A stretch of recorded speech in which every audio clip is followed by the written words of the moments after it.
पावसाळ्यापूर्वी नाल्या ओव्हरफ्लो होऊन दुर्गंधीयुक्त पाणी रस्त्यावर. नागरिकांनी व्यक्त केला नगरपंचायत विभागाच्या नाकारतेपणाचा संताप. हिमायतनगर शहरातील नगरपंचायतच्या स्वच्छता विभागाच्या जाणीवपूर्वक दुर्लक्षामुळे पाऊस पडला नसताना देखील शहरातील नाल्या ओव्हरफ्लो होऊन दुर्गंधीयुक्त घाण पाणी परिसरातील नागरिकांच्या घरात येत आहे. नाल्या तुडुंब भरल्याने दुर्गंधी तयार झालेल्या सेप्टिक आळ्या घरात घुसत असल्याने नागरिकांचे आरोग्य धोक्यात आले आहे. या प्रकारामुळे साथीचे आजार होण्याची शक्यता वाढली असून पावसाळ्यापूर्वी नाल्यांची सफाई करून रस्त्यावर येणाऱ्या दुर्गंधीयुक्त पाण्याचा बंदोबस्त करून नगरपंचायतने नागरिकांना दिलासा द्यावा.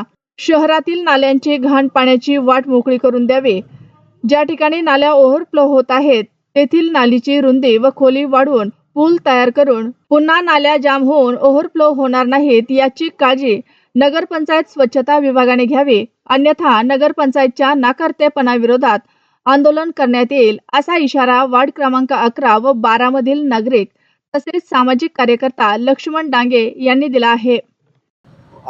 इथं नाली जाम झालेली आहे आणि त्या नालीचं पाणी घरामध्ये जात आहे. शेपटीच्या आळ्या होत आहेत.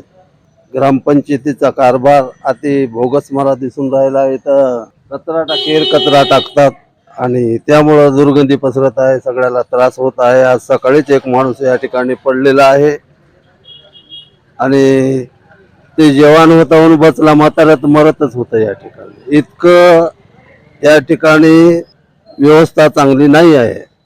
हिमायतनगर येथील वार्ड क्रमांक 11 व 12 मध्ये जे काय घाण पाणी आहे, जे काही नाली आहे, ते नालीतलं जे घाण पाणी पूर्ण घरामध्ये जात आहे. तरी नगरपंचायत प्रशासकाच्या या भोंगळ कारभारामुळे या जनतेला त्रास सहन करावा लागत आहे.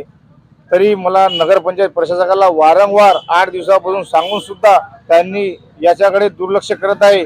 तरी मला नगरपंचायत प्रशासकांना याला सांगून लवकरात लवकर हे नाली जे ओव्हरफुल झालेले आहे, हे ओव्हरफुल नाली जे आहे ते जाम झालेले साफ करण्यात यावे आणि इथं एक छोटा 3 फुटाचा 4 फुटाचा ब्रिज बनवण्यात यावे, जेणेकरून की हे वारंवार होणार नाही याची नगरपंचायत प्रशासनाने काळजी घ्यावी.